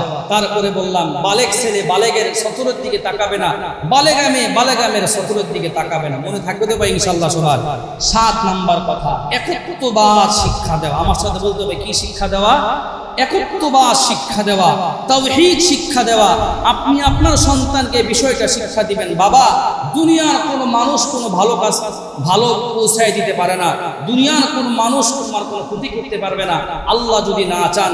আপনি আপনার সন্তানকে এই কথা শিখাইবেন, বাবা, তুমি যে আমার 5 তলা বাড়ি দেখতেছো, এই বাড়ি দেখে মনে করো না পায়ের উপরে পাও তুলে তুমি খাইবা না, আমি তোমারে খাওয়ানোর মালিক না, তোমাকে খাওয়ানোর মালিক হলেন স্বয়ং আল্লাহ তাআলা। চিৎকার দিয়ে বলেন সুবহানাল্লাহ। সন্তানকে একত্ববাদ শিক্ষা দেওয়া। আপনি আপনার সন্তানকে শিক্ষা দিবেন নবী কাকে বলে, রাসূল কাকে বলে, সাহাবী কাকে বলে, ফেরেশতা কাকে বলে, কোরআন কোনটা, হাদিস কোনটা, নামাজ কিভাবে পড়তে হয়, নামাজের মধ্যে দোয়ায়ে কুনুত কিভাবে পড়তে হয়, তাশাহুদ কিভাবে পড়তে হয়। একটা সন্তানকে একত্ববাদ শিক্ষা দেওয়া, এটা প্রত্যেকটা পিতামাতার উপর একটা গুরু দায়িত্ব। তিরমিজি শরীফের 2526 নম্বর হাদিস, রাসূলের সাহাবী হযরত আব্দুল্লাহ ইবনে আব্বাস রাদিয়াল্লাহু তাআলা তিনি বলেন, একদিন আমি আল্লাহর নবীর সাথে হাঁটছিলাম, এমত অবস্থায় রাসূল সামনে, আমি পিছনে পিছনে হাঁটতেছিলাম। তো আমি পিছনে পিছনে হাঁটতেছি, রাসূল আমার ডাক দিয়েছে, এই আব্দুল্লাহ ইবনে আব্বাস এদিকে আসো। আয়েশা আনার পরে বলছে, আমি তোমাকে আজকে গুরুত্বপূর্ণ কয়েকটা কথা বলবো, 3টা কথা বলবো। কয়টা? এই কথাগুলো তুমি মানবা এবং সব সময় তুমি এগুলোর উপর আমল করার চেষ্টা করবা। عن ابن عباس رضي الله تعالى عنه أنه قال كنت خلف النبي صلى الله عليه وسلم يوما فقال يا غلام إني أعلمك كلمات احفظ الله يحفظك احفظ الله تجده تجاهك হযরতে আব্দুল্লাহ ইবনে আব্বাস রাদিয়াল্লাহু তাআলা আনহুমা বলেন, আল্লাহ নবী সাল্লাল্লাহু আলাইহি ওয়াসাল্লামের সাথে যখন আমি পিছনে ছিলাম, আল্লাহ নবী আমাকে ডাক দিয়ে বললেন, ইয়া গোলাম ইন্নী উআল্লিমুকা কালিমাত, ও গোলাম আমি তোমাকে কিছু বাণী তোমাকে আমি শিক্ষা দিচ্ছি। এক নাম্বার হল ইহফাজিল্লাহ ইয়াহফাজুকা, তুমি সব সময় আল্লাহ তাআলাকে তুমি স্মরণ রাখবা, সব সময় তুমি আল্লাহ তাআলাকে মনের মধ্যে তুমি ধারণ করে রাখবা, তাহলে আল্লাহ তাআলাকে তুমি সব সময় তোমার কাছে পাবা। সুবহানাল্লাহ। ইহফাজিল্লাহ তাজিদহু তুজাহাক, সমস্ত কিছু, সমস্ত করুণা, সমস্ত চাওয়া পাওয়া তুমি আল্লাহ তাআলার কাছে চাইবা, আল্লাহ তাআলা তোমার উপরে দয়া করবে। এরপরে হযরত রাসূলুল্লাহ সাল্লাল্লাহু আলাইহি ওয়াসাল্লাম বললেন, ইদা সাআলতা ফাসআলিল্লাহ ওয়া ইদা ইসতাআনতা ফাসতাঈন বিল্লাহ ওয়া আলাম আন্নাল উম্মাতা লাউ ইজতামাআত আলা আন ইয়ানফাউকা বিশাইইন লাম ইয়ানফাউকা ইল্লা বিশাইইন ক্বাদ কাতাবাহু আল্লাহু লাক ওয়া লাউ اجتمعوا على أن يضروك بشيء لم يضروك إلا بشيء قد كتبه الله عليك।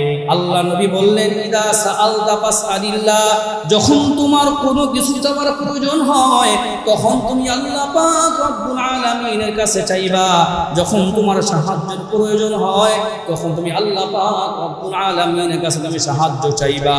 ও যুবক, মনে রাখবা, দুনিয়ার কোনো মানুষ তোমার কোনো উপকার করতে পারবে না যদি আল্লাহ তাআলা না চান, আর দুনিয়ার কোনো মানুষ তোমার কোনো ক্ষতি করতে পারবে না যদি আল্লাহ তাআলা না চান।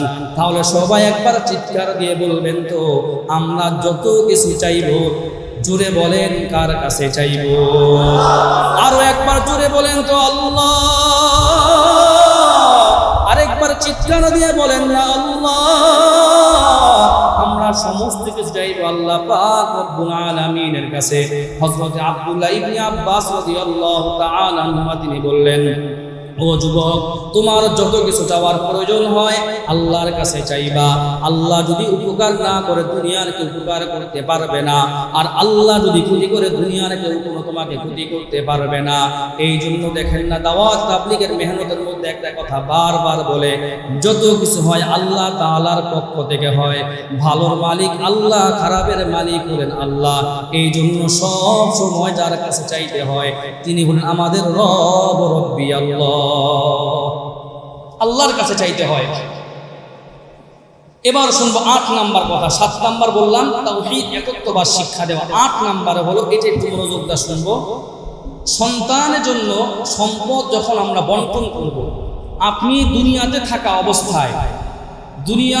অবস্থায় যদি আপনি সম্পদ লিখে দেন, ছেলে যেমন পাবে মেয়ে এমন পাবে দুনিয়াতে, বাবা জীবিত থাকা অবস্থায়। কিন্তু বাবা যখন মারা যাবে, বাবা মারা যাওয়ার পর শরীয়ত ইসলামিয়ার নিয়ম হলো ছেলে পাবে ডাবল, মেয়ে পাবে তার 1 ভাগ। এটা আমরা সবাই জানি। এখন কথা হইল, কোনো একজন বাবা যদি তার কোনো ছেলেকে একটু বেশি সম্পত্তি দিতে চায়, 3% 2% অথবা একটা ফ্ল্যাট বেশি দিতে চায়, আপনি চাইলেন একটা বড় ছেলের একটু বেশি দিয়ে দিলেন, অথবা ছোট ছেলের বেশি দিয়ে দিলেন না। কি জন্য বেশি দিবেন, এই ছেলের কেন বেশি দিবেন, এটা আপনি মন চাইলে দিতে পারবেন না। এটার জন্য আপনার কাজ হলো কোনো একটা মুফতি সাহেবের কাছ থেকে ফতোয়া নেওয়া, জিজ্ঞেস করা যে দেখেন আমার তো 5টা ছেলে, 5 ছেলের মধ্যে 4 ছেলে আমার কোনো খোঁজ খবর নেয় না, এই একটা ছেলে আমার ওষুধ পানির ব্যবস্থা করে, 1 ছেলে আমাকে ডাক্তারের কাছে নিয়ে যায়, 1 ছেলে আমার সমস্ত কিছুর ভরণ পোষণ দেখে, ওরা তো কোনো খোঁজ খবর নেয় না, ওদের 4 জনে দিলাম 3 4 12%, আর এই ছেলেটা যেহেতু আমার খোঁজ খবর সবসময় বেশি নেয়, এই জন্য আমি আমার এই ছেলেকে বেশি সম্পত্তি দিতে চাই। এরকম যদি হয় তাহলে একজন মুফতি সাহেব যদি আপনাকে বলে হ্যাঁ দিতে পারেন, তাহলে আপনি দিতে পারবেন। আন্তাজের কোনো কাজ না করা চাই। এটার কারণে অনেক সময় বাবা মারা যাওয়ার পর ভাইদের মধ্যে ঝগড়া হয়, এই হয় কি হয় না? বহু এরকম ঘটনা শোনা যায়। 2 হাত জায়গার জন্য, একটা ফ্ল্যাটের জন্য আপন 2 ভাই মারামারি করে মারা গেছে। আপনি বাবা হইয়া এই কাজ করে যায়েন না, তাদেরকে বসায়া বলবেন, দেখো তোমরা তো আমার জন্য এই করো নাই, ও খোঁজ খবর রাখছে একটু বেশি দিলাম। দলিল মুসলিম শরীফের 1623 নম্বর হাদিসের মধ্যে আসছে, রসুলের একজন সাহাবী, নাম হলো হযরত নু'মান ইবনে বাশীর। তিনি রসুলের কাছে গেছে, রসুলের কাছে যা বলে, ইয়া রাসূলুল্লাহ, আপনি সাক্ষী থাকেন, আমি এই বশীরকে এতটুকু সম্পত্তি বেশি দিতে চাই। তখন রসুল কি প্রশ্ন করছে দেখা, রসুল জিজ্ঞেস করলো, তুমি যে তারা সম্পত্তি বেশি দিতে চাও, এই বেশি কি সব ছেলে এক সমান দিচ্ছ? উনি বলে না। তখন রসুল বলে না, তাইলে তুমি আমার সাক্ষী বানাইও না। বলে কেন? এই জন্য তুমি আমার সাক্ষী বানাইবা না, আমি নবী সাক্ষী হইয়া এই ছেলের কম ওই ছেলের বেশি এই সাক্ষীর মতো আমি থাকতে চাই না। তুমি কি চাও তোমার মৃত্যুর পরে তোমার ছেলেরা সবাই তোমার সাথে ভালো আচরণ করুক, দুনিয়ায় জীবিত থাকতে তোমার সন্তানরা ভালো, তুমি কি এটা চাও? জি চাই। তাহলে তুমি এই কাজটা করো না। عن النعمان بن بشير رضي الله تعالى عنه أنه قال أني قد نحلت النعمان كذا وكذا من مالي। হযরত নু'মান ইবনে বাশীর বলেন, আমি রাসূলুল্লাহ সাল্লাল্লাহু আলাইহি ওয়াসাল্লামের কাছে যেয়ে বললাম, ও আল্লাহর রাসূল, আমি বশীরকে এই সম্পত্তিগুলো বেশি দিতে চাই। ইশহাদ আন্নী ক্বাদ নাহালতু নু'মান কাযা ওয়া কাযা মিন মালি। فقال رسول الله صلى الله عليه وسلم أقل بنيك قد نحلت مثل ما نحلت النعمان كذا وكذا من مالي؟ فقال لا. قال فاشهد على هذا غيري. ثم قال يسرك أن يكونوا إليك في البر سواء. قال إذا আল্লাহ নবী সাল্লাল্লাহু আলাইহি ওয়াসাল্লাম বললেন, ও নু'মান ইবনে বাশীর, আমি নবী এই জায়গার মধ্যে সাক্ষী থাকতে চাই না। তুমি শোনো, তুমি তোমার সন্তানদের ক্ষেত্রে এরকম কাজ না করে সন্তানদেরকে সমবন্টন যদি তুমি করে দাও, তাহলে তোমার সন্তানদের মধ্যে কখনো ঝগড়াঝাটি হবে না। আল্লাহ আমাদেরকে এই কথাটাও মানবার মতন তৌফিক দান করুন। তাহলে এই সম্পদ বন্টন করার সময় পিতা মাতার এটা দায়িত্ব নিয়ে কাজগুলো করা। অনেক সময় দেখা যায় মেয়েদেরকে ঠকায়া দেওয়া হয় না, এটা করা যাবে না। আবার অনেক সময় মেয়েদেরকে জিতাইতে ছেলেরা ঠকায়া দেওয়া হয় না, এই কাজটাও না করা। হাসরের ময়দানে এটার জন্য প্রত্যেকটা পিতামাতার আল্লাহর কাছে জবাবদিহিতা করতে হবে। একজন বাবার কারণে যদি ছেলের জীবন ধ্বংস হয়ে যায়, একজন মায়ের কারণে যদি তার ভবিষ্যৎ যদি অন্ধকার হয়ে যায়, রাসূল বলেছেন হাসরের ময়দানে এই বাপ মাকে আমি দাঁড় করায়া বলবো, কেন তুমি তোমার সন্তানের জীবন ধ্বংস করে আসছো? কেন তুমি তোমার ছেলেটাকে বিকলাঙ্গ তুমি বানায় আসলা? আমি আল্লাহর কাছে তুমি জবাবদিহিতা করো। এই জন্য আমরা যারা হয়েছি, বাবা হলেই কিন্তু শুধু হবে না, সন্তানের উপর এই 12টা দায়িত্ব আমাদের সকলের পালন করতে হবে। পারবো তো ইনশাআল্লাহ? 8 নাম্বার গেল, অর্থাৎ সম্পদ সুন্দরভাবে বন্টন করা। 9 নাম্বার কথা, মুসনাদে আহমদের মধ্যে আসছে, সন্তানের যখন বিবাহের বয়স হয়ে যায় তখন তাকে বিবাহ করায়া দেওয়া। قال رسول الله صلى الله عليه وسلم فإذا بلغ فليزوجه وإن بلغ لم يزوجه فأصاب إثما فإنما إثمه على أبيه। তোমাদের কারো সন্তান যদি প্রাপ্ত বয়স্ক হয়ে যায়, তোমাদের কারো সন্তান যদি বালেগ ছেলে যদি হয়ে যায়, প্রাপ্ত বয়স্ক যদি তোমাদের কারো ছেলে এবং মেয়ে হয়ে যায়, তখন তোমরা তোমাদের ছেলেকে বিবাহ দিয়ে দাও। ফাইদা বালাগা ফালইউজাউবিজহু ওয়া ইন বালাগা লাম ইউজাউবিজহু, আর যদি বালেগ না হয় সন্তানকে তোমরা বিবাহ দিও না। রাসূল বলেন ফাসাবা ইসমান ফাইন্নামা ইথমুহু আলা আবি। সন্তান বালেগ হওয়ার পর সন্তানকে বিবাহ না দেওয়ার কারণে সন্তান যদি কোনো গুনাহ করে, রাসূল বলে, ও দুনিয়ার বাবারা তোমরা শোনো, সন্তান যদি গুনাহ করে সেই গুনাহের দায়ভার কিন্তু বাবার উপরে বলতে হবে। মেয়ে যদি কোনো গুনাহ করে, আল্লাহ নবী সাল্লাল্লাহু আলাইহি ওয়াসাল্লাম বলেন, মেয়ের গুনাহের ভার কিন্তু মাকে নিতে হবে, বাবাকে নিতে হবে। এই জন্য তাদের বিবাহের বয়স হয়ে গেল, সময় মতন তাদেরকে বিবাহ দিয়ে দেওয়া, এটা হলো আল্লাহ নবীর বড় একটা হুকুম আর দায়িত্ব। কোনো গুনাহ করা যাবে না, হয় ছেলে মেয়েকে রোজা রাখাইতে হবে, নতুবা সময় মতন বিবাহ দিয়ে দিতে হবে। এখন আমরা বলবো তো কামাই করে না, কোনো কিছু করে না। আরে ছেলেরে হুন্ডা কিনে দিছে 3.5 লাখ টাকা দামের, আছে না নাই? পালসার কিনে দিছে, ও যে হাতের মোবাইলটা চালায় ওটার দাম 1.5 লাখ টাকা। 1.5 লাখ টাকা দিয়ে ছেলেদের মোবাইল কিনে দিতে পারলেন, অথচ অল্প কিছু টাকা বাড়াইয়া 1.5 মোহরের টাকা কিছু টাকা বাড়াই দিয়ে বিবাহ করাই দিতে আমরা ভয় পাচ্ছি। অথচ এই ছেলে হাজারো গুনাহ করতেছে, এই গুনাহের কারণে ফাসাবা ইসমান ফাইন্নামা ইসমুহু আলা আবি। রাসূল বলেছেন, সন্তান যদি গুনাহ করে তাহলে এই গুনাহের দায়ভার কিন্তু বাবা আর মাকে নিতে হবে। আল্লাহ আমাদেরকে হেফাজত করুন, বলেন আমিন। 9 নাম্বার কথা, অনেক সময় এরকম দেখা যায় মেয়ের বিবাহ বিবাহের সময় মেয়ের একটু জিজ্ঞাসা করে না, মা তোরে অমুক এলাকার অমুকের সাথে বিবাহ দিচ্ছি, তুমি কি রাজি আছো? বাপ বাবা কিছু জিজ্ঞেস করে, মাও বললো না। কি বলে? বৃহস্পতিবার দিন রাত্রে আগামীকালকে তোমার বিবাহ, তুমি রেডি হয়ে থাকো, ঠাসঠুস বিবাহ দিয়ে দিলেন না। মেয়েটার পছন্দ আছে কিনা নাই, মেয়েটার এই পারিবারিক স্ট্যাটাস শুই না, মেয়েটার ভালো লাগলো কি লাগলো না, এটা আপনার বাবা হিসাবে তার দায়িত্ব। মেয়ের সামনে বলা অমুক এলাকায় তোমাকে বিবাহ দিচ্ছি, ওই বাড়ির মধ্যে গ্যাস আছে, কথার কথা বর্তমান সিচুয়েশনে বলতেছি। আরে আগের দিনে তো আমার মা খালা লাগতে চুলাতে সবাই রান্না করছে, এখন উন্নত হয়ে গেছে মনে করেন। এখন আপনি তারে নিয়ে কোনো জিজ্ঞাসা করলেন না, তারে একটা অশিক্ষিত ছেলের সাথে, আনপড় একটা ছেলের সাথে বিবাহ দিচ্ছেন, তার কোনো অনুমতি আপনি নিলেন না। রাসূল বলছেন না, এই কাজটা না কইরো না। মেয়ের কাছ থেকে তোমার অনুমতি নিবা, মেয়েকে তুমি পুরা ডিটেইলস তুমি ছেলের অবস্থাটা বলবা, ছেলের কামাই এত, ছেলের বাপ মা বেঁচে থাকলে বাপ মা বেঁচে আছে, ঘর দুয়ার এমন, বাড়িতে মোটর আছে, কল আছে, এই একটা ডিটেইলস তাকে বলে এরপরে মেয়ের থেকে মতামত নেওয়া, মা তুমি কি এই বিবাহতে রাজি আছো? মেয়ে যদি বলে হ্যাঁ রাজি আছি, তাহলে আলহামদুলিল্লাহ। কিন্তু এই কাজটা অনেক সময় করা হয় না, যার জন্য দেখা যায় দাম্পত্য জীবনে কলহ শুরু হয়ে যায়। মেয়ের স্বামীর বাড়িতে যাওয়ার পরে ভালো লাগে না, কারোর সাথে ম্যাচিং হয় না, এরকম ক্ষতির কারণে হাজারো সংসার ভেঙে যায়। আসি কিনা নাই জোরে বলেন। রাসূলের জমানায় একটা ঘটনা ঘটছে, একজন মেয়ে উনি আম্মাজান আয়েশা সিদ্দিকার কাছে আসছে। আয়েশা বলছে, আম্মাজান আপনি রাসূলের কাছ থেকে আজকে জিজ্ঞাসা করবেন, আমার বাবায় আমারে জোর কইরা আমার চাচাতো ভাইয়ের সাথে বিবাহ দিয়ে দিচ্ছে, জোর কইরা। এখন আমার এই চাচাতো ভাইয়ের সাথে আমার মনোমালিন্য, আমার ভালো লাগে না, তার সাথে থেকে কি ছুটার কোনো ব্যবস্থা আছে কিনা। এই কথা বলার পর আম্মাজান আয়েশা সিদ্দিকা বলে, দেখো আমি তো তোমার এই বিষয়ে ফতোয়া দিতে পারবো না, তুমি কিছুক্ষণ অপেক্ষা করো, রাসূল আসুক, রাসূল আসার পর আমি জিজ্ঞেস করি। ইন্না আবি যাওয়াজানি মিন ইবনি আখিহি ওয়া আনা কারিহাতুন। মেয়েটা বলল, ওগো আম্মাজান আয়েশা সিদ্দিকা রাদিয়াল্লাহু তাআলা আনহা, আমার বাবা আমাকে আমার চাচাতো ভাইয়ের সাথে বিবাহ দিয়ে দিয়েছে। ইন্না আবি যাওয়াজানি মিন ইবনি আখিহি, ইবনি আখি শব্দের অর্থ হলো চাচাতো ভাই, যাওয়াজানি শব্দের অর্থ হলো আমাকে বিবাহ দিয়ে দেওয়া।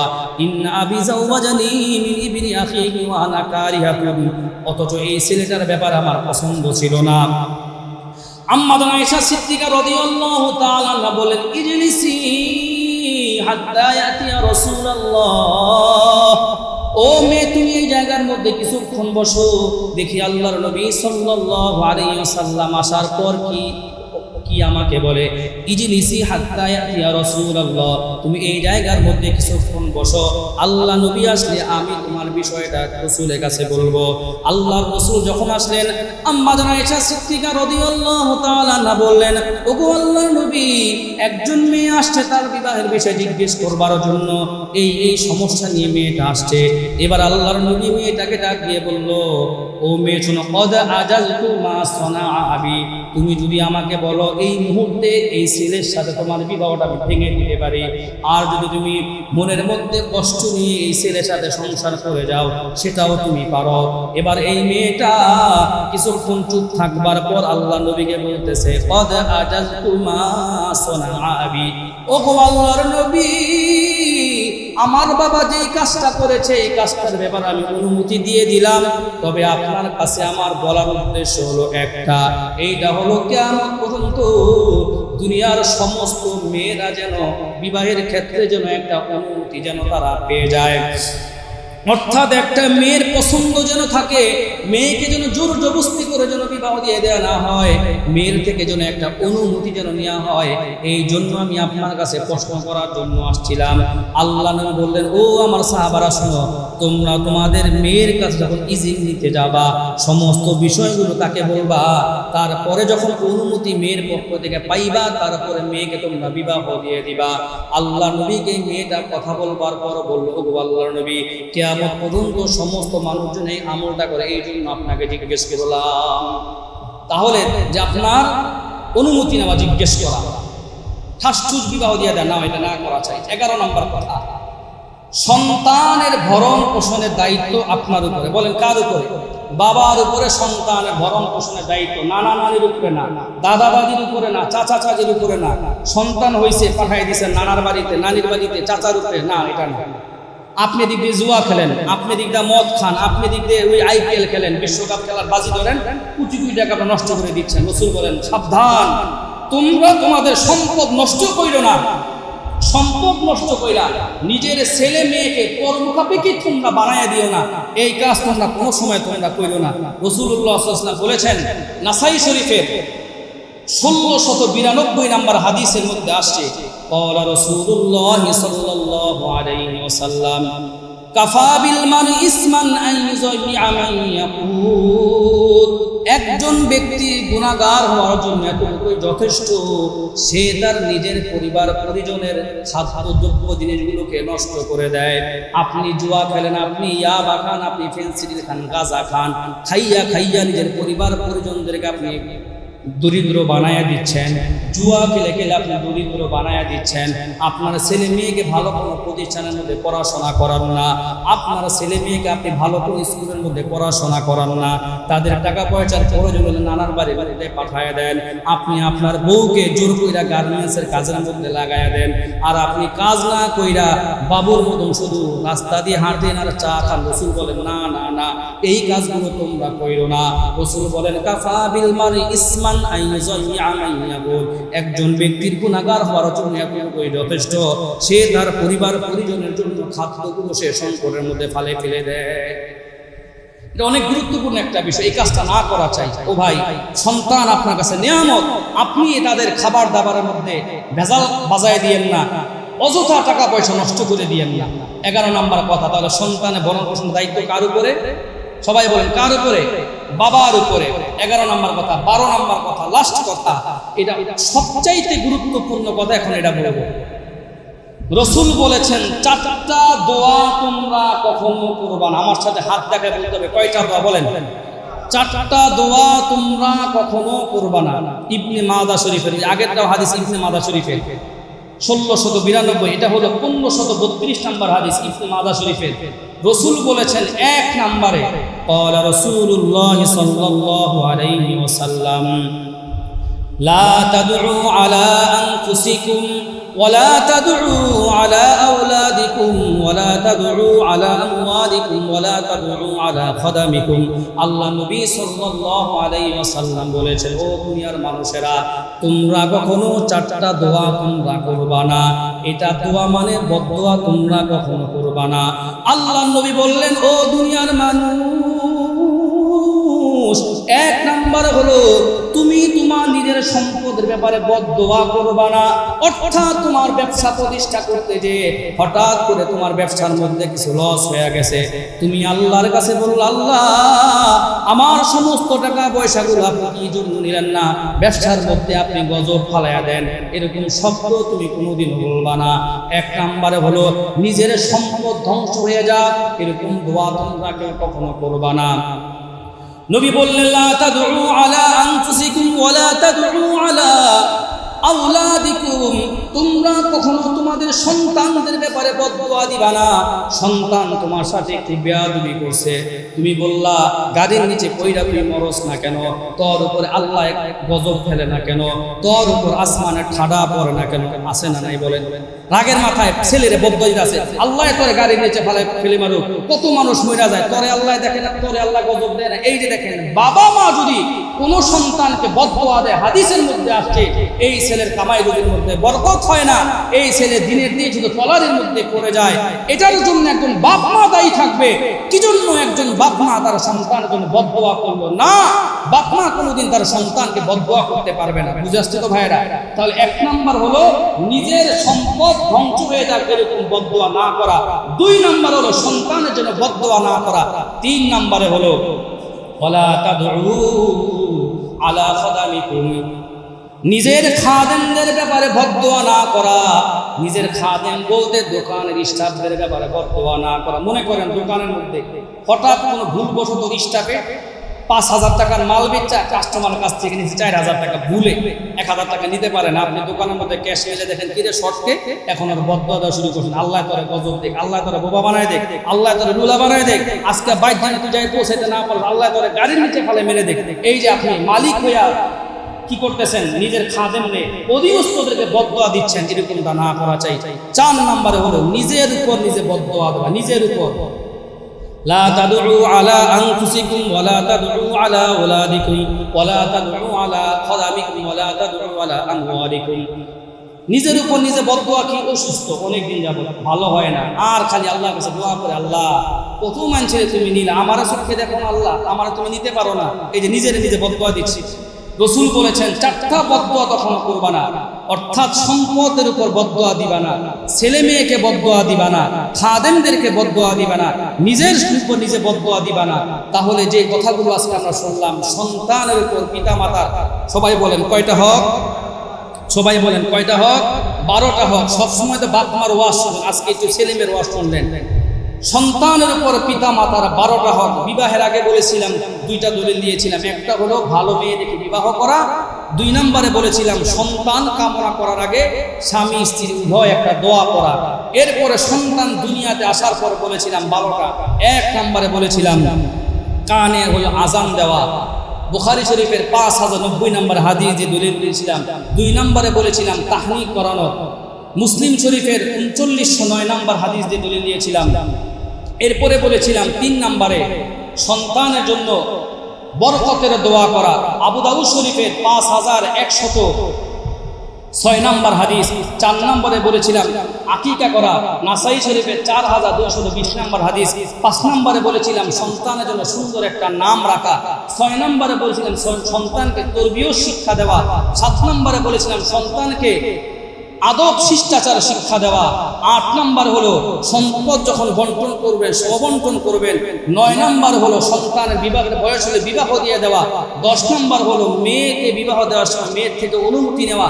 11 নম্বর হলো নিজের পরিবার পরিজনের দায়িত্ব হলো আপনার উপরে।